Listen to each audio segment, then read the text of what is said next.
jemaat Tuhan. Apa kabar hari ini?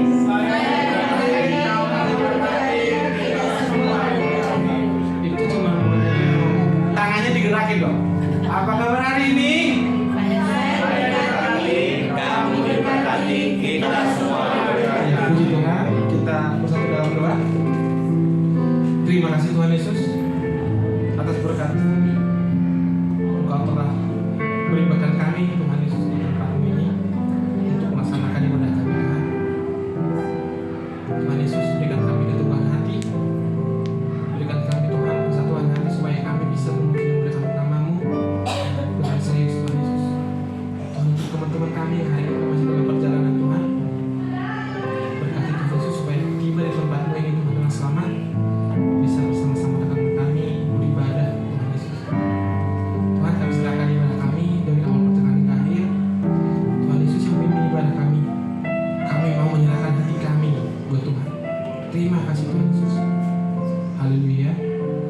Amin. Jemaat Tuhan, karya terbesar bagi Tuhan dari Tuhan itu sangat indah buat kita. Pengorbanannya yang sudah selamatkan kita, karena kita adalah hartanya Tuhan. Makanya Tuhan sayang banget sama kita. Jadi kita jangan pernah sia-siakan pengorbanan Tuhan yang sudah Tuhan berikan kepada kita. Kita angkat satu pujian, karya terbesar.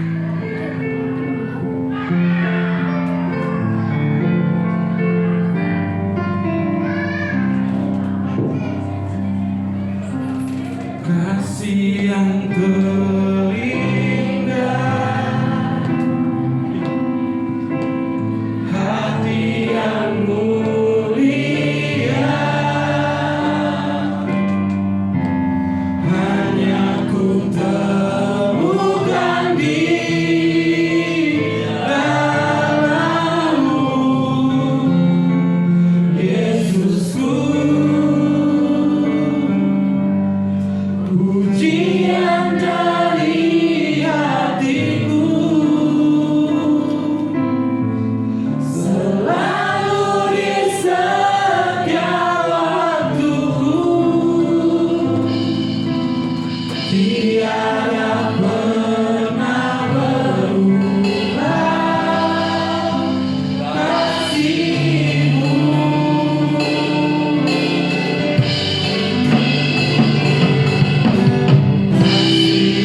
kemuliaan kami Tuhan Yesus. Karena kami memakai Tuhan pengorbananmu, karya terbesarmu Tuhan Yesus yang selalu ada buat kami. Ajar kami Tuhan Yesus untuk mengerti Tuhan bahwa pengorbananmu itu sangat besar Tuhan Yesus, dan sangat berarti Kau telah menebus kami lunas Tuhan Yesus. Haleluya. Kami tidak ada hutang Tuhan. Kami tidak ada hutang bagi dosa karena semua telah ditebus oleh Tuhan. Terima kasih Tuhan Yesus. Haleluya. Amin.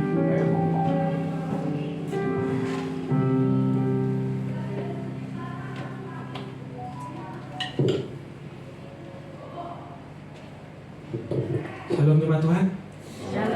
Shalom jemaat Tuhan. Mana semangat dong? Shalom jemaat Tuhan. Saya sama lagi. Apa kabar hari ini? Kita semua berkati. Salam kiri kanannya. Kita mau memuji muliakan Tuhan. Kita mau jingkrak-jingkrak. Oke? Hidupku ada di tanganmu, demi rancangan yang terindah. Tak hanya yang baik saja yang ku terima,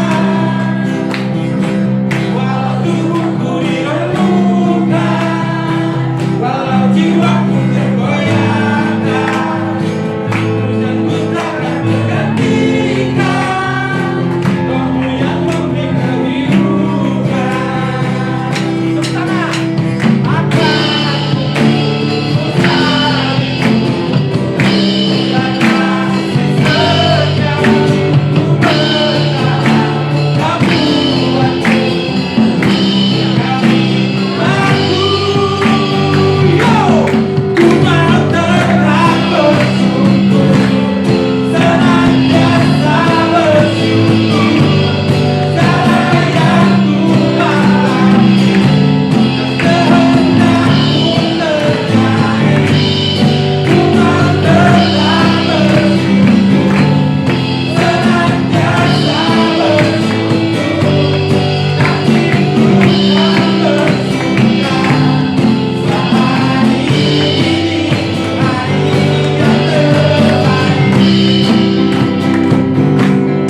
pasrah itu.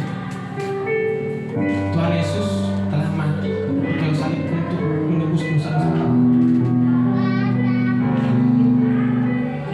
kita. Kita telah dibayar lunas oleh Tuhan dengan darahnya yang kudus. Masih sanggupkah kita untuk melakukan dosa lagi? Masih maukah kita untuk menjalankan Tuhan Yesus untuk yang kedua kalinya? Saudaraku, kita akan kuliah ini.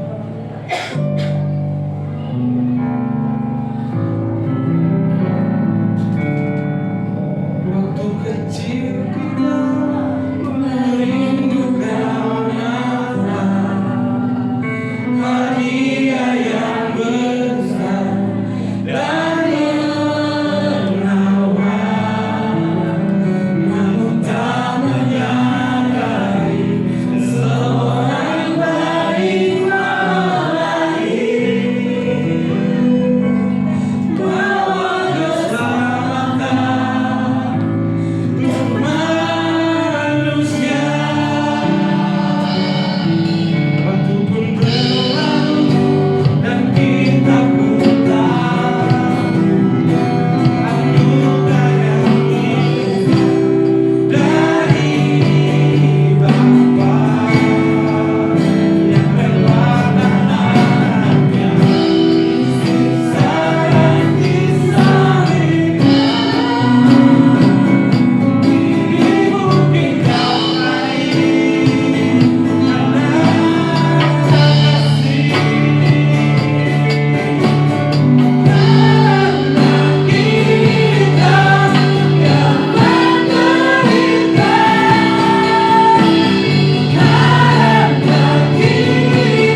saya Dia menderita. Karena saya Tuhan Yesus disalibkan. Sadarkah kita akan kebenaran ini? Karena kebebalan hati kita, karena pemberontakan kita, karena kita yang senantiasa hidup mengikuti hawa nafsu, Tuhan Yesus harus mengalami siksaan yang begitu. Tapi Dia rela, karena Dia begitu mengasihi saudara dan saya. Dia relakan hidupnya dihancurkan. Bukan hanya penderitaan fisik, tapi secara psikologi Dia dipermalukan, Dia dihujat, Dia dicaci, Dia diolok-olok. Tapi justru Dia berkata, "Ya Bapa, ampunilah mereka, karena mereka tidak tahu apa yang mereka buat." Ini adalah karya terbesar, mujizat terbesar dalam hidup kita. Bukan kalau kita sakit lalu sembuh, bukan ketika kita mendapat sejumlah uang yang besar, tapi mujizat yang terbesar adalah ketika kita boleh beralih dari kegelapan kepada terangnya, dari kebinasaan kepada keselamatan.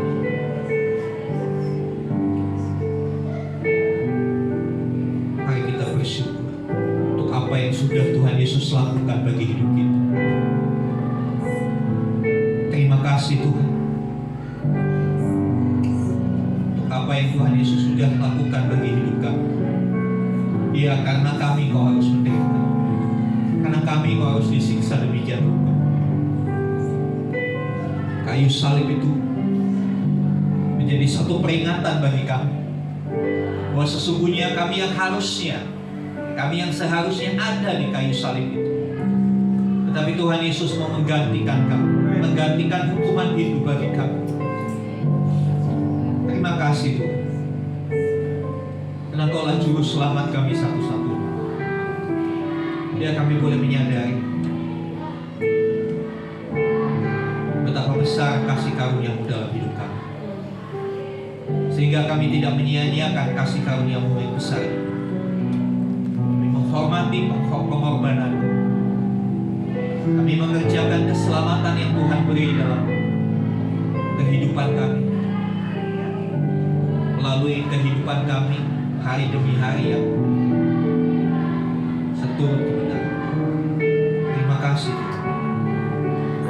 Pujilah nama-Mu. Tuhan memberkati teman-teman yang sudah melayani kami dalam pujian penyembah. Jadi payah mereka tidak menjadi sia-sia di dalam Tuhan.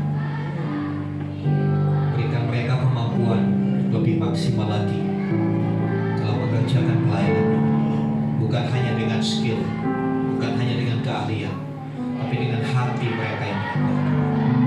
Terima kasih di dalam nama Tuhan Yesus. Yang diberkati Tuhan katakan amin. Amin. Silakan duduk Bapak Ibu. Shalom. Ya, terima kasih buat teman-teman yang merasa bersih. Yes. Haleluya. Saudara yang dikasih Tuhan. Ya. Pak Rudi nggak tahu saya ngomong apa. Tapi lagu-lagu yang dipilih itu senada. Ya, setema. Ya, hari ini kita akan lanjut ke perkataan salib yang kedua. Perkataan salib yang kedua ada di dalam Lukas 23 ayat yang ke-43. Lukas 23 ayat yang ke-43. Mari kita akan membaca bagian Alkitab ini bersama-sama. Lukas pasal yang ke-23 ayat yang ke-43. Ya. Mari kita baca bersama-sama Lukas pasal yang ke-23 43. Itu next ya. Next. Iya. Iya ini. Oke, kita baca, sudah ditampilkan di layar. 2, 3. Sesungguhnya hari ini juga engkau akan ada bersama-sama dengan aku di Filadelfia. Iya, ini adalah satu jawaban yang Tuhan Yesus sampaikan, ya, sebelum kalimat ini ada satu percakapan. Ya, sebelum kalimat ini ada satu percakapan. Ya, kita lihat percakapannya, saya akan bacakan percakapan itu, ya. Dari ayat yang ke-39. Saya akan bacakan dari ayat 39, saudara menyimak bagian Alkitab ini. Seorang dari penjahat yang digantung itu menghujat dia, katanya, "Bukankah engkau adalah Kristus? Selamatkanlah dirimu dan kami." Tetapi ya, seorang menegur dia, katanya, "Tidakkah engkau takut juga tidak kepada Allah, sedang engkau menerima hukuman yang sama? Kita memang selayaknya dihukum, sebab kita menerima balasan yang setimpal dengan perbuatan kita. Tetapi orang ini tidak berbuat sesuatu yang salah." Lalu ia berkata, "Yesus, ingatlah akan aku apabila engkau datang sebagai Raja." Kata Yesus kepadanya, "Aku berkata kepadamu, sesungguhnya hari ini juga engkau akan ada bersama-sama dengan aku di Firdaus." Bapak Ibu Saudara yang dikasihi Tuhan, menarik. Setelah penderitaan, siksaan yang bertubi-tubi dialami oleh Tuhan Yesus, setelah itu dia alami, setelah dia mengampuni orang-orang yang melakukan itu kepadanya, Alkitab mencatat ada percakapan. Ya, kita tahu bahwa Tuhan Yesus pada waktu itu gak sendirian dihukum salib. Ada dua orang lain, jadi mereka bertiga. Mereka bertiga dijatuhi hukuman salib di waktu yang sama. Cuma tentunya tuntutannya berbeda. Yang dua ini memang benar-benar penjahat. Ya, kejahatannya udah, ya, khatam kejahatannya. Udah memenuhi kuota kejahatannya. Sehingga mereka layak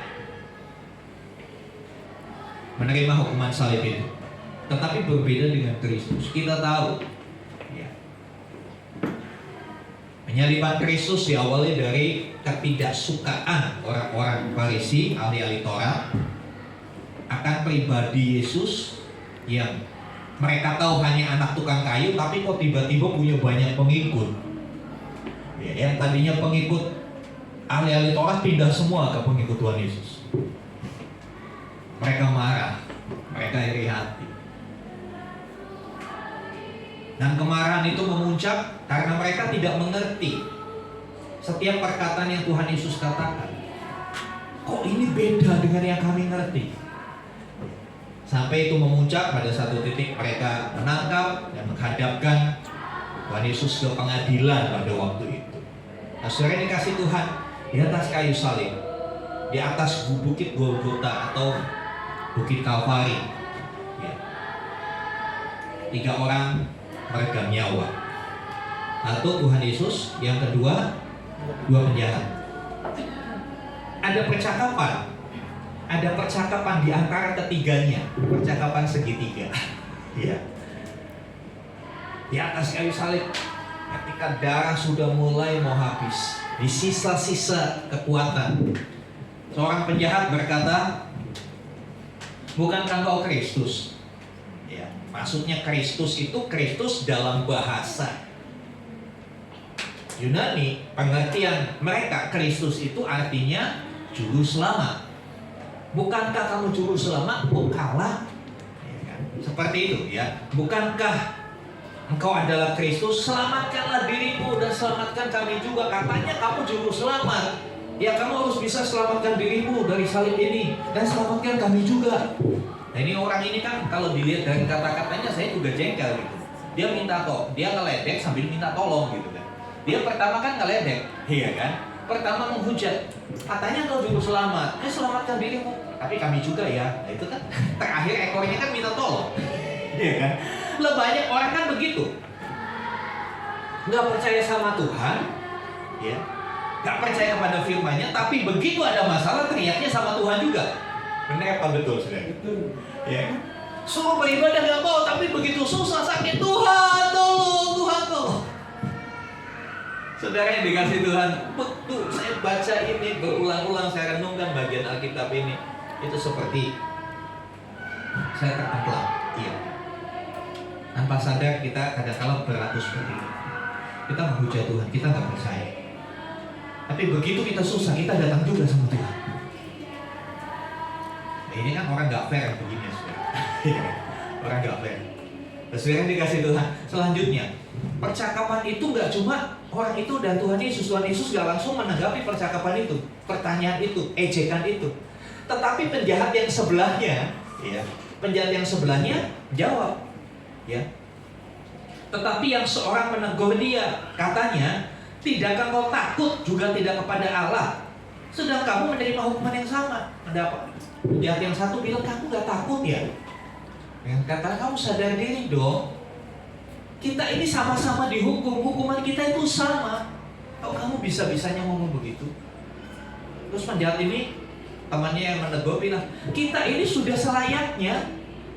Kita ini dihukum setimpal dengan perbuatan kita, ya udah wajar. Kalau saya dihukum, kita dihukum. Tetapi orang ini, Yesus ini, dia nggak bikin salah apa-apa. Nah, rupanya si penjahat yang ngomong begini, kenapa dia sampai mengeluarkan statement dia tidak berbuat salah? Ya, kenapa dia menilai bahwa Yesus nggak berbuat salah? Saya pastikan penjahat ini mengikuti prosesnya. Kan dia sama-sama di sidang, sama-sama dihukum. Dia mendengar keributan yang terjadi di pengadilan itu. Ketika semua orang berteriak, salibkan dia, salibkan dia.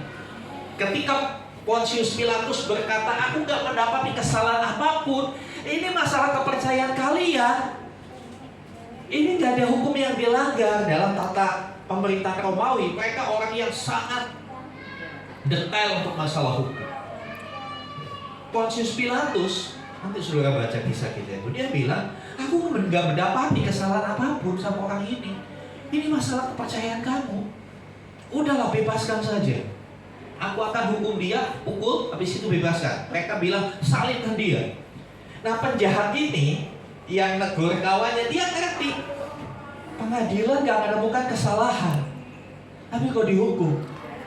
Sehingga dalam dirinya ada satu penasaran, ada apa dengan orang ini? Dia gak salah, ya. Setelah diteliti, diselidiki, dakwaan-dakwaan itu nggak ada yang terbukti, dia nggak bersalah, terbukti tidak bersalah, tapi tetap dihukum. Dan orang ini nggak protes. Nah, dalam tata pemerintahan Romawi, sistem hukumnya itu dipakai oleh banyak negara, termasuk di Indonesia. Ya kan, kita di Indonesia kita mendengar istilah naik banding, ya kan? Kalau di pengadilan negeri dijatuhi hukuman dia nggak puas, dia bisa banding ke pengadilan tinggi. Pengadilan tinggi nggak puas, dia bisa mengajukan banding ke Mahkamah Agung. Pada waktu itu juga sebetulnya Yesus punya hak banding. Bandingnya kemana? Di atasnya Pontius Pilatus, Kaisar. Dia minta banding ke Kaisar, bisa, supaya kasusnya dinaikkan lagi, diteliti ulang. Tapi Tuhan Yesus enggak. Nah, penjahat ini ngerti, ya punya salah, pasti dia ada sesuatu. Ini bukan orang biasa ya. Bukan orang biasa. Sehingga dia berkata, ya, kita memang selayaknya dihukum, sebab kita menerima balasan yang setimpal dari perbuatan kita. Tetapi orang ini tidak berbuat sesuatu yang salah. Lalu setelah itu, ya, jadi pembicaraan pertama penjahat yang menghujat, lalu dijawab oleh temannya. Setelah menjawab temannya ini, orang ini berusaha menyadarkan temannya, udah, kita ini sama-sama salah, dia nggak bersalah, kamu nggak boleh ngomong gitu kalau dalam bahasa sehari-hari, bahasa kita sekarang. Lalu si penjahat ini bilang sama Tuhan Yesus begini, perhatikan perkataannya. Lalu ia berkata kepada Yesus, ya, Yesus, ingatlah akan aku apabila engkau datang sebagai Yesus, ingatlah akan aku apabila engkau datang sebagai Raja. Dari perkataan ini ada dua hal yang kita bisa ambil. Yang pertama, perkataan ini berisi permohonan, ya kan? Ingatlah akan aku. Permohonan supaya dia diingat, betul? Dan yang kedua, perkataan Yesus, ingatlah akan aku ketika engkau jadi Raja. ini juga perkataan yang mengandung sebuah pengakuan. Ya, dia mengakui bahwa Yesus itu raja, dia akan datang sebagai raja. Nah, saudara yang dikasih Tuhan, ya, kadang-kala ya begini saudara, ketika kita baca Alkitab, kalau kita bacanya kayak kereta cepat, pos, kita nggak dapat maknanya, ya kan? Kita nggak dapat maknanya. Jadi kalau saudara naik pos juga, bayarnya mahal, nggak menikmati perjalanan, karena terlalu cepat. Lihat sawah itu kayak jalan semua gitu. Ya. Kalau kita baca Alkitab, nggak usah buru-buru, saudara bisa menikmati maknanya. Yesus, ingatlah akan aku ketika engkau nanti datang jadi raja. Ada dua hal. Dia mengajukan permohonan supaya diingat. Ingat ya. Dia nggak minta, dia nggak bilang selamatkan aku, enggak kan? Penjahat yang pertama bilangnya selamatkan aku, kamu selamatkan dirimu, habis itu selamatkan kami. Tapi penjahat yang kedua ini dia bilang ingatlah. Dia cuma minta diingat. Cuma minta diingat. Ingat ya, kalau kamu jadi raja, ingat saya ini sama-sama dihukum. Ingat ya, kita pernah sama-sama digantung di atas kayu salib. Kita pernah penderitaan. Tapi di balik permohonan itu ada satu pengakuan iman yang luar biasa. Apabila engkau datang sebagai raja, ada satu pengakuan yang luar biasa. Nah, saudara yang dikasih Tuhan, next. Ya, perkataan salib yang kedua. Ya, Tuhan Yesus tidak menanggapi orang yang menghujat, betul kan? Tuhan Yesus tidak menanggapi orang yang melecehkan dia. Dia nggak ambil pusing. Nah, ini juga satu pelajaran buat kita. Kalau ada orang yang menghina saudara, meremehkan saudara, menghujat, gak usah diambil pusing. Tuhan Yesus saja nggak nganggap, kok kita malah nganggap, malah kepikiran. Dia ngomong gitu maksudnya apa ya? Wah, ditafsirkan. Buka kamus, artinya apa ya dia ngomong gini sama saya? Dilihat latar belakangnya, kenapa ya dia ngomong gini sama saya? Ya, kadang-kala kan kita meneliti hal-hal yang nggak penting gitu ya. Kadang-kala kita merenungkan hal-hal yang nggak membawa manfaat buat kita. Omongan orang direnungkan siang dan malam. Dengar baik-baik. Yang direnungkan siang dan malam itu firman Tuhan. Bukan omongan orang. Iya, bukan gosip murahan, bukan fitnah. Itu nggak perlu, itu skip aja, buang. Nah, saudara dikasih Tuhan, Tuhan Yesus nggak ambil pusing dengan penjahat yang satu itu. Tetapi dia menjawab penjahat yang memberikan permohonan dan pengakuan. Apa? Apa menjadi jawaban Tuhan Yesus? Aku berkata kepadamu, sesungguhnya hari ini juga kau akan ada bersama-sama dengan aku di Firdaus. Satu ucapan keselamatan. Ucapan keselamatan. Dan ucapan ini dimulai dengan kata sesungguhnya. Sesungguhnya. Kalau orang bilang ngomong sesungguhnya itu artinya apa? Ya, kalau dalam bahasa Jepangnya tenane. Bahasa Bataknya apa ya? Sungguh benar. Ini nggak main-main kan seperti itu. Kalau orang bilang sesungguhnya itu berarti ini main-main, nggak main-main. Ini serius. It's very seriously. Ini nggak boleh diabaikan. Dia bilang sesungguhnya hari ini, bukan besok, bukan nanti, hari ini kamu akan bersama-sama dengan aku di Firdaus. Saudara yang dikasih Tuhan, ada ucapan keselamatan. Ucapan kedua adalah ucapan keselamatan. Minggu lalu kita belajar ucapan pertama adalah ucapan pengampunan. Dan ini urutannya begitu. Pengampunan dulu baru keselamatan. Kita mengalami pengampunan dulu dari Tuhan, baru kita akan menerima keselamatan. Urutannya seperti itu. Nah, saudara dikasih Tuhan, ya, ada pernyataan atau ada ucapan, ada jaminan tentang keselamatan yang ditujukan kepada penjahat yang bertobat, penjahat yang mengakui, percaya bahwa Yesus adalah Raja. Saudara, ketika saya merenungkan ini, ya, gambaran dari apa sih dua penjahat di kiri kanan Tuhan Yesus? Itu menggambarkan apa? Menggambarkan saudara dan saya. Ya, pada dasarnya kita semua ini kan penjahat di mata Tuhan. Betul gak saya? Ya, kalau saudara tersinggung dengan statement saya ini, saya bersyukur. Berarti saudara mau berubah. Ya. Kalau orang yang nggak bisa tersinggung, berarti orang itu udah mati. Coba kalau ada orang mati, ya, Nanti kalau saudara melayat, saudara ada jenazahnya ada belum ditutup, coba saudara maki-maki orang itu. Lu punya utang gak bayar sih, makanya mati lu. Respon gak dia? Gak respon, gak tersinggung. Saudara yang dikasih Tuhan, pada dasarnya kita ini penjahat. Amin. Gak berani bilang penjahat, takut dihukum. Sebetulnya saya ini penjahat di mata Tuhan. Kita buka 1 Yohanes 5:17. Kalau saudara itu 1 Yohanes 5 ayat yang ke-17. 1 Yohanes 5 ayat 17. Semua kejahatan adalah dosa, tetapi ada dosa yang tidak mendatangkan maut. Iya, semua kejahatan adalah dosa. Semua kejahatan adalah dosa. Kalau dibalik, dosa adalah semua kejahatan, betul nggak? Saya tanya, siapa di sini nggak pernah berdosa? Siapa yang di sini pernah berbuat dosa? Karena berarti yang pernah berbuat dosa, kalian berbuat jahat kan? Yang berbuat jahat adalah penjahat. Jadi mau nggak mau, suka nggak suka, kita harus akui saya itu penjahat. Saya itu penjahat di hadapan Tuhan. Memang kita mungkin tidak melanggar KUHP, kita undang-undang hukum pidana. Tapi kita kadang-kadang melanggar kebenaran Tuhan. Kita melanggar firman-Nya. Nggak ada orang yang dipenjara karena berkata-kata kasar sama temannya. Tapi bukankah itu adalah sebuah kejahatan? Jadi saudara, gambaran 2 orang yang disalib di kiri kanan Tuhan sesungguhnya dengan gambaran kita. Kita yang adalah penjahat.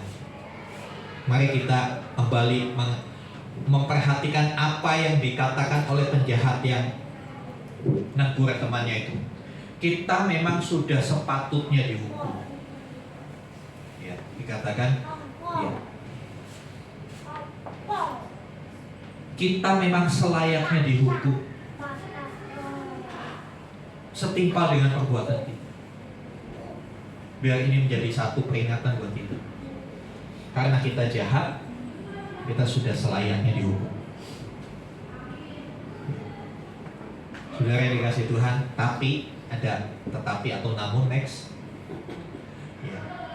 Tetapi ada 2 macam penjahat. Di kisah ini ada 2 model penjahat. Penjahat yang pertama tetap jahat. Penjahat yang pertama, dia nggak nyadari bahwa dia itu layak dihukum. Penjahat yang pertama, dia justru tidak percaya kepada Kristus, menghujat, ya, mengolok-olok, nggak percaya, anggap remeh. Tapi penjahat yang satunya, ya dikatakan, dia justru berkata, kita udah selayaknya dihukum. Kita harus takut kepada Allah. Penjahat yang pertama itu menghujat Kristus, menolak kasih Allah. Tetapi penjahat yang kedua, yang dalam ayat 40-42 kita lihat, orang ini orang yang takut akan Allah, takut akan Tuhan. Dia sadar dirinya jahat, dia sadar dirinya berdosa, dia sadar apa yang dilakukannya salah. Dan dia tidak berhenti sampai situ, tidak berhenti sampai sadar. Banyak kali orang sadar salah, tapi masih diterusin kesalahannya itu. Sadar dia salah, tapi dia masih terusin. Penjahat ini, dia sadar kesalahan. Karena itu dia mengajukan permohonan. Ingatlah akan aku. Ya, mengakui Kristus sebagai Raja. Ingatlah akan aku ketika nanti kau datang sebagai Raja. Saudara, kita model penjahat yang mana? Yang tetap di dalam kejahatan kita, menolak kasih karunia Tuhan, justru mempersalahkan Tuhan. Saya begini kan karena Tuhan. Tuhan sih nggak tolong saya, jadi saya begini. Coba kalau saya berseru dulu, Tuhan jawab saya, Tuhan berkati saya nggak bakal korupsi, saya nggak bakal nipu orang. Tapi waktu saya kesulitan keuangan, Tuhan nggak jawab saya. Ya bagaimana? Ya udah saya nipu aja. Jadi orang itu Itu seperti penjahat dari kirinya itu.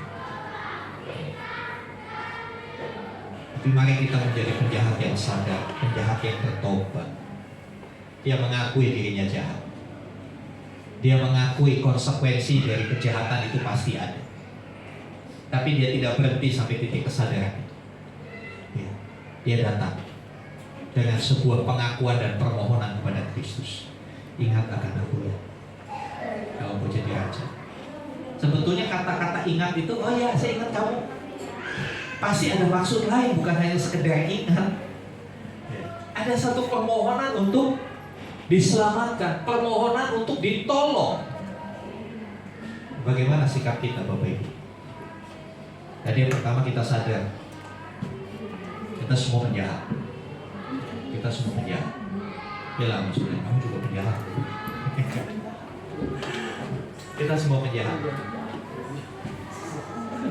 Tapi pertanyaannya penjahat yang bagaimana kita sekarang? Apakah penjahat itu mau bertobat atau tetap di dalam kejahatan? Mau menerima kasih karunia Tuhan atau mau mengabaikan anugerahnya yang besar?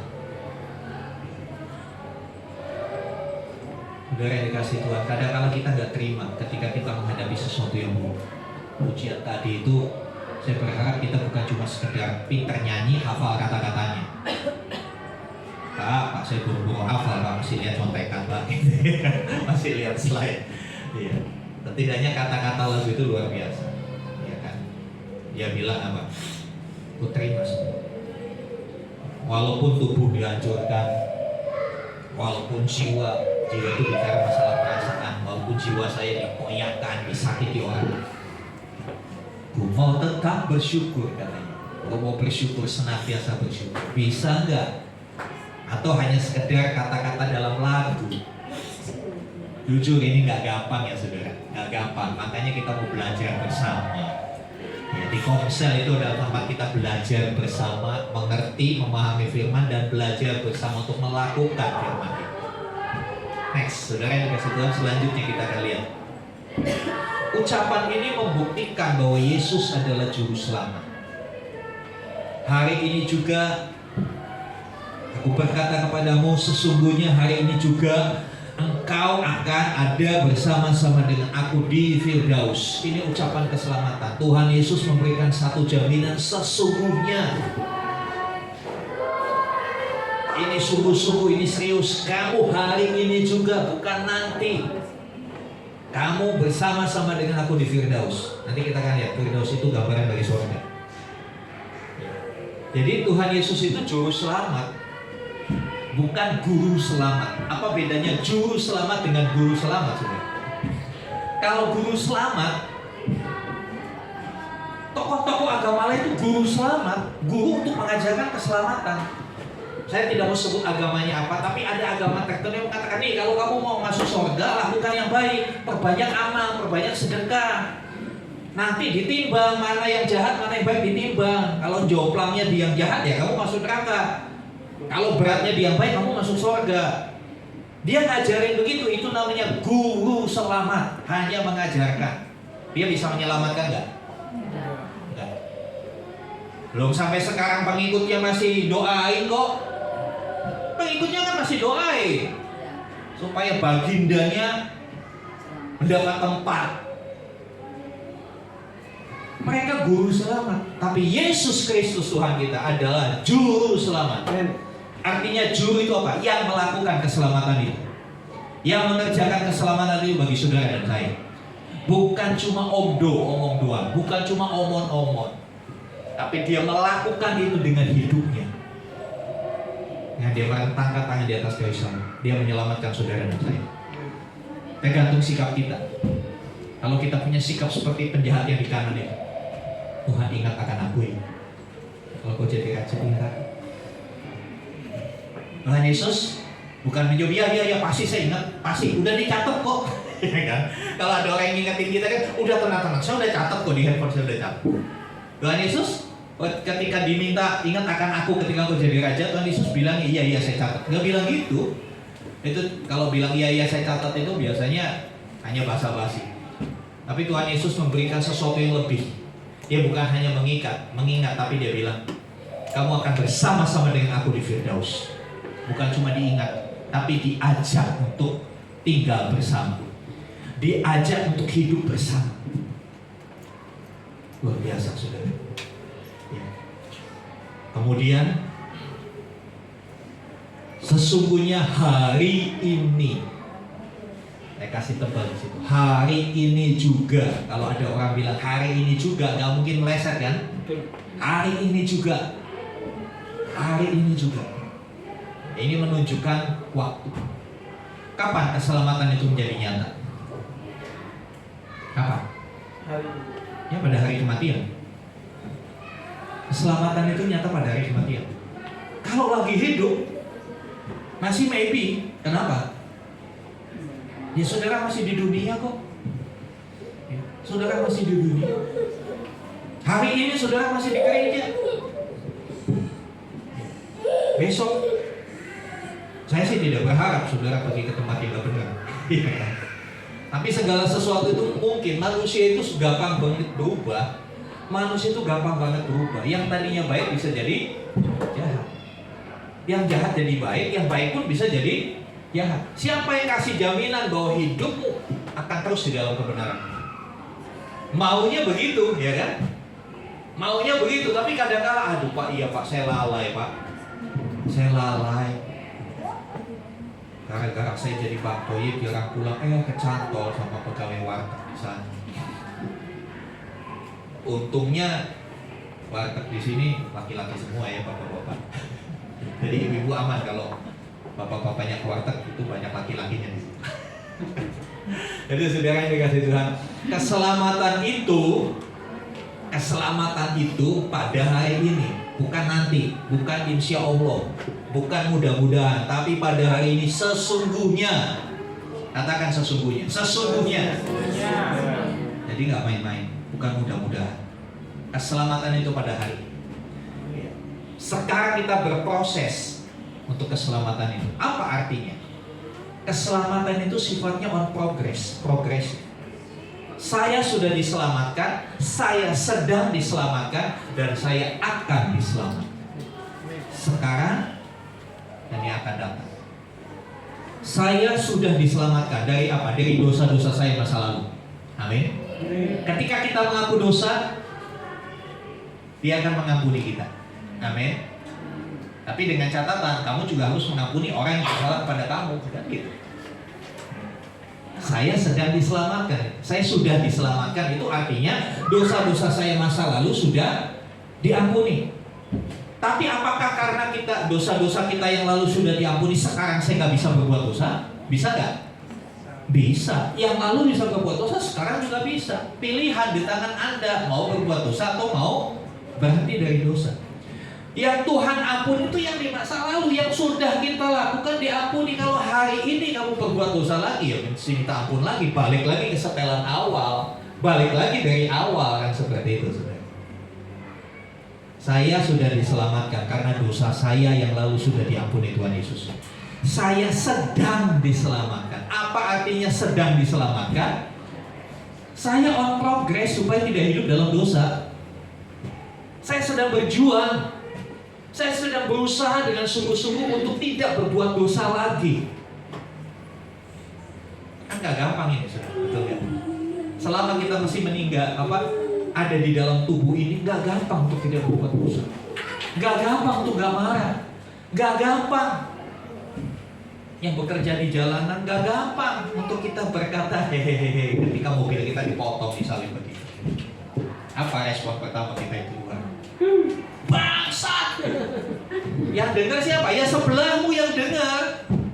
Mobil yang motor mah nggak dengar, udah melaju kencang di depan. Kita ngomel-ngomel sendiri dalam kabin mobil kita, nggak kedengeran di luar. Itu kan satu kebodohan di bawah matahari. Jadi saudara yang dikasih Tuhan, ya kita sedang berproses untuk menjadi orang-orang yang selamat. Ya. Belum tentu yang punya selamat hidupnya selamat. Kemarin saya naik driver online, namanya Selamat. Nyasar, saudara. Nyasar pada di saat sana gelap lagi, hujan gelap. Iya. masuk jalan kecil cuma nggak bisa putar mobil, cuma satu jalan gitu. Di depannya ada jembatan kecil putus. Padahal yang bawa saya juru mudinya selamat, saudara, tapi nggak selamat. Kita sedang diselamatkan. Artinya apa kita sedang diselamatkan? Kita sedang diproses sama Tuhan untuk hidup sesuai dengan kehendak Tuhan. Dan keselamatan on progress itu artinya nanti kita akan menikmati keselamatan yang sesungguhnya. Ketika kita sudah tidak lagi mendiami tubuh ini. Ketika kita tidak lagi mendiami tubuh ini. Dan keselamatan itu artinya next. Keselamatan itu artinya engkau akan bersama-sama dengan aku. Ini artinya keselamatan. Keselamatan itu bukan cuma masuk surga. Keselamatan itu bukan berarti hanya bebas dari hutang, bebas dari sakit penyakit. Tapi keselamatan yang sejati itu ini artinya engkau bersama-sama dengan aku. Inilah keselamatan sejati, kebersamaan dengan Tuhan selamanya. Ketika kita bersama, live together with God, hidup bersama dengan Tuhan forever, selamanya, itulah keselamatan sejati. Kenapa manusia itu gak selamat? Karena mereka terusir dari hadapan Tuhan. Ingat kisah Adam dan Hawa. Ketika mereka berbuat dosa, mereka diusir dari Taman Eden. Sebelum mereka jatuh dalam dosa, mereka tinggal bersama-sama dengan Allah di Taman Eden. Betul? Mereka bisa berkomunikasi kapanpun. Mereka begitu mesra. Ada satu hubungan yang begitu indah. Tapi ketika dosa, mereka harus diusir keluar. Kebersamaan dengan Allah itu tidak ada lagi. Jadi keselamatan sejati adalah kebersamaan dengan Kristus selama-lamanya. Saya tulis di situ, sebelum Adam dan Hawa jatuh dalam dosa, mereka selalu bersama-sama dengan Allah di Taman Eden atau Firdaus. Dan Tuhan mau membawa kita kembali untuk bersama-sama dengan Dia. Sebab itu sebelum Dia disalibkan, Dia pernah bilang, ngomong sama murid-muridnya, jangan takut, jangan gentar hati. Aku akan pergi kepada Bapa, menyediakan tempat bagi. Kalau sudah selesai, aku akan datang jemput kamu. Supaya di mana aku berada, kamu juga bisa berada. Kebersamaan ini yang dinantikan oleh Bapa. Dia ingin bersama-sama dengan kita sebagai ciptaannya yang paling mulia. Kenapa sih manusia diciptakan mulia? Kenapa manusia diciptakan segambar dan serupa dengan Allah? Ya supaya kita bisa bersama-sama dengan Allah. Kalau segambar dan serupa sama, bisa bersama-sama. Ya. Kalau nggak sama ya nggak bisa bersama. Saudara yang dikasih Tuhan, ini adalah satu jaminan yang luar biasa. Sesungguhnya hari ini juga aku bersama-sama dengan engkau. Engkau bersama-sama dengan aku. Ada satu jaminan. Ada sebuah keselamatan sejati.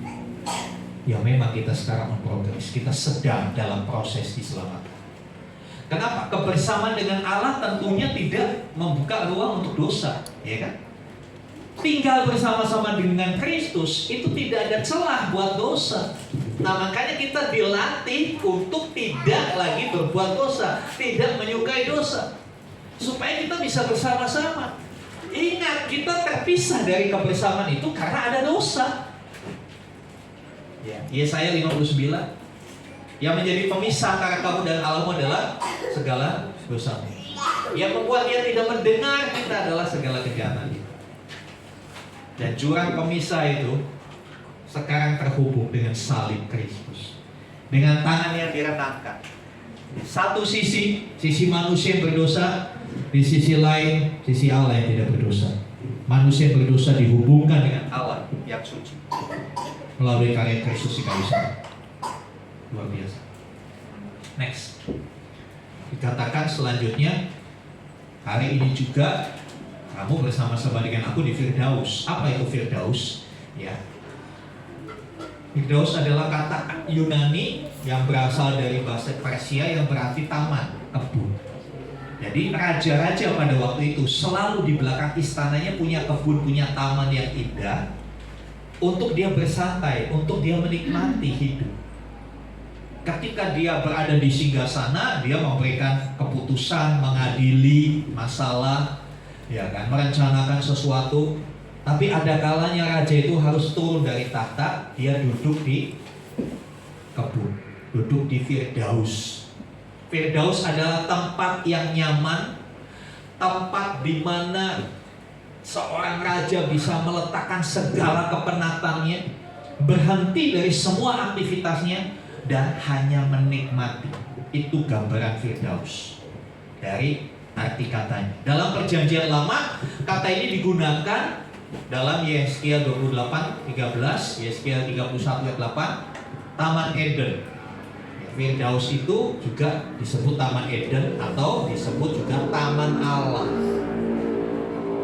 Taman Allah. Jadi di Firdaus itulah kita boleh menikmati kenyamanan yang sejati. Di Firdaus itulah kita meletakkan setiap kepenatan kita. Di Firdaus itulah kita beristirahat. Makanya kalau ada orang meninggal dibilang rest in peace. Beristirahat dalam damai. Apakah semua orang yang meninggal akan beristirahat dalam damai? Maybe yes, maybe. Yang jelas, ketika kita bersama Juru Selamat, kita bisa rest in peace. Ketika kita bersama-sama dengan Kristus, kita akan berhenti, kita akan beristirahat dari semua jerih lelah kita. Dan bukan cuma itu, kita akan beristirahat dari semua jerih lelah kita, dan kita akan mendapat upah dari jerih payah. Itu yang Tuhan janjikan kepada penjahat yang bertobat. Next. Ya, dalam Wahyu 2 ayat 7, Kristus menjanjikan jemaat di Efesus pahala dari kesetiaan bagi para pemenang, yaitu di Firdaus Allah. Di mana anggota-anggotanya yang tinggal, ya, jemaat di Efesus, anggota-anggota jemaat di Efesus itu akan menikmati makan dari pohon kehidupan. Oleh persatuannya dengan Kristus, kebahagiaan itu bisa terjangkau. Dan sekarang kita sudah menikmati, sudah istilahnya sudah icip-icip. Ya memang kalau saudara nyicipi kan gak bisa banyak kan. Ya. Kalau di rumah kan, kalau saudara beli duku aja, beli duku atau beli duren lah, beli duren. Kalau saudara beli duren dibuka, boleh di penjualnya dibuka pakai pisau ya. Pisaunya dicolek sedikit, suruh kita mencicipi. Ya itu mencicipi sedikit. Saudara nggak bisa, saya mau cicipi duren. Saya nggak mau segitu, saya mau lagi. Ya lu bayar. Mencicipi ya sedikit aja. Di dunia ini kita sudah mencicipi Firdaus itu. Apa? Ketika kita di hadirat Tuhan. Saya tanya, ketika saudara menyembah Tuhan, menyembah Tuhan sampai kau menangis, ingat nggak besok jatuh tempo tagihan? Nggak. Ketika kita nyembah Tuhan itu sudah lupa semua, udah nggak ingat. Mau ada jatuh tempo, mau harus ini, mau harus bayar itu, udah kita menikmati Tuhan. Itu saudara udah ngicipi. Tapi suruh ngicipi banyak yang nggak mau, saudara. Banyak yang nggak mau, banyak yang bilang sibuk pak, sibuk. Ayo menyembah, ayo berdoa, sibuk. Di dunia ini kita juga perlu waktu untuk berhenti sejenak dari setiap aktivitas kita, dari setiap kepenatan kita. Hari demi hari dunia ini kan semakin menekan kita, semakin menghimpit kita, ya kan? Presiden Amerika yang bikin keputusan di Indonesia kena dampaknya, kan? Itulah dunia dalam globalisasi. Semua kena imbas. Kita perlu rest, time of refreshing. Benar-benar healing yang sejati, saya katakan healing yang sejati itu healing di hadapan Tuhan. Ketika jiwa kita, pikiran kita berhenti menikmati Tuhan dalam hadirat. Kita sudah menikmati. Itu baru di dunia, dalam kebersamaan kita dengan Kristus. Nanti ketika kita sudah ada di Firdaus yang sesungguhnya, itu terus-menerus kita nikmati itu. Gak cuma nyolek ujungnya pisau yang isi duren itu, tapi menikmati seutuhnya. Menikmati apa yang Tuhan Yesus sediakan itu seutuhnya. Ya, next. Ya, jadi sebagai penjahat, apa yang seharusnya kita lakukan supaya peroleh keselamatan? Renungkan ini, renungkan pertanyaan. Kita kan tadi ngaku kita penjahat karena segala dosa adalah kejahatan. Iya, saya berdosa, berarti saya jahat. Sebagai penjahat supaya diselamatkan gimana? Renungkan itu. Dan yang kedua, mari kita mengerjakan keselamatan itu dengan takut dan gentar. Kalau kita sudah diselamatkan, kita on progress dalam keselamatan. Biarlah kita terus-menerus ada dalam kondisi selamat, itu maksudnya. Mengerjakan keselamatan itu artinya biarlah kita terus-menerus ada dalam kondisi selamat. Bagaimana mengemudi dalam kondisi selamat? Tetap dalam kondisi selamat. Ya pastikan remnya nggak blong, kan begitu. Ya, bapak-bapak, ibu-ibu yang bawa kendaraan ke gereja, bagaimana supaya nanti saudara pulang juga selamat? Ya pastikan itu remnya nggak blong. Pastikan saudara injak gas itu nggak kebablasan. Ya pastikan pandanganmu fokus ke depan. Ya kalau nyetir terus, itu ada restoran baru, ini nabrak. Jadi tugas kita sekarang yang sudah diampuni dosanya adalah menjaga supaya kita tetap dalam kondisi selamat, supaya kita tidak jatuh dalam dosa. Mari kita bangkit berdiri, kita datang pada Tuhan. Saya udah beri musik.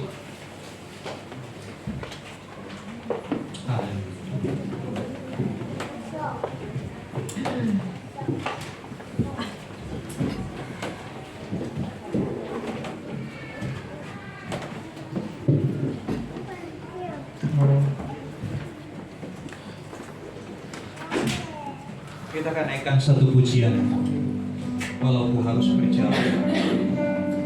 Ya, dunia ini bukan tempat yang baik. Ya. Ada begitu banyak lembah kekelaman, ada begitu banyak kesulitan pergumulan dalam kehidupan kita. Ada begitu banyak bahaya yang mengintai.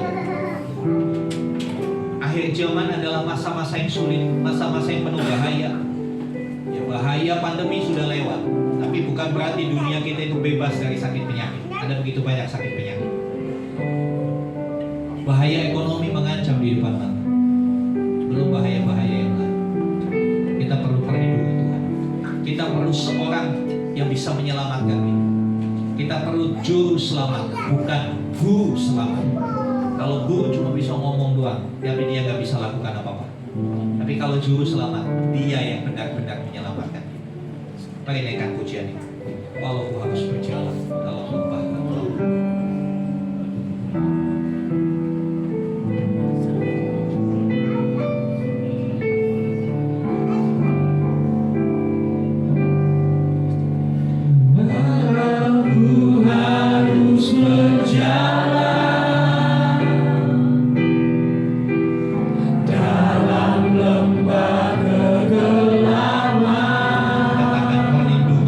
Perlindungan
berkata kepadamu, sesungguhnya hari ini juga engkau akan bersama-sama dengan aku dalam Firdaus. Ini bukan janji omong kosong, tapi dia genap lewat kematiannya di atas kayu salib. Hutang dosa kita dibayar dengan lunas. Kesalahan kita apapun itu diampuni. Mari kita jaga hidup kita, mari tetap dalam posisi, tetap selamat. Jangan lakukan hal-hal yang membahayakan. Jangan lakukan hal-hal yang menyimpang. Terlalu besar kasih setianya.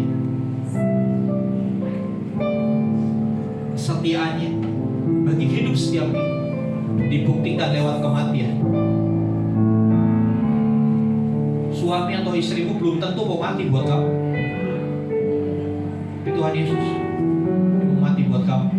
Kamu yang sering kali malas ke gereja, kamu yang sering kali malas beribadah, malas berdoa, kamu yang sering kali belum bisa mengampuni temanmu, untuk kamu dia udah mati, untuk kamu dia berkorban. Betapa tidak tahu dirinya kita. Kalau kita tidak menghormati dia, kalau kita tidak memberi hidup kita berhutang nyawa sama Tuhan Yesus, saudara. Kita berhutang nyawa. Jangan anggap remeh kasih karunia. Dia juru selamat sejati. Dia Tuhan. Mari dengan penuh kesadaran kita naikkan pujian. Refnya saja katakan, Yesus engkau juru selamat. Yesus engkau juru selamatku, dalam janjimu kemenanganku,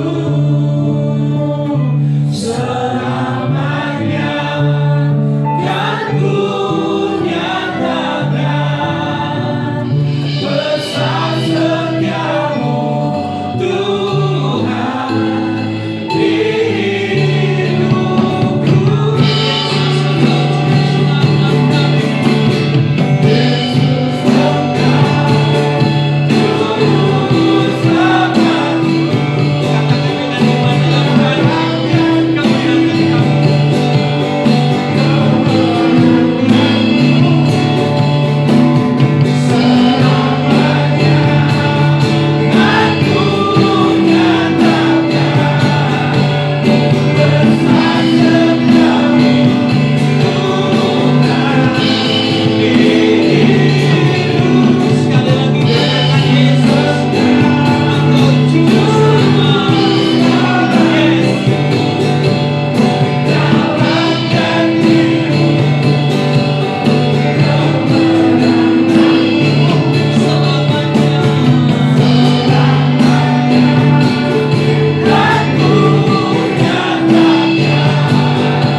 Engkau juru selamat sejati. Engkau bukan hanya mengampuni kami dari dosa, tapi Engkau mengajak kami untuk tinggal bersama-sama dengan Engkau di Firdaus. Terima kasih Tuhan. Ampuni kami seringkali kami berusaha menjauh dari Tuhan. Ampuni kami kalau kami tidak bisa bersyukur, menyalahkan Tuhan dalam kondisi yang kami hadapi. Ampuni kami Tuhan. Hari ini kami belajar ucapan-Mu yang di atas kayu salib. Ada satu jaminan jaminan keselamatan. Sesungguhnya hari ini kami akan bersama-sama dengan Tuhan Yesus di Firdaus. Terima kasih Tuhan. Ya, kami yang sudah diselamatkan ini terus mengerjakan keselamatan itu dalam hari-hari hidup kami, supaya posisi kami tetap selamat.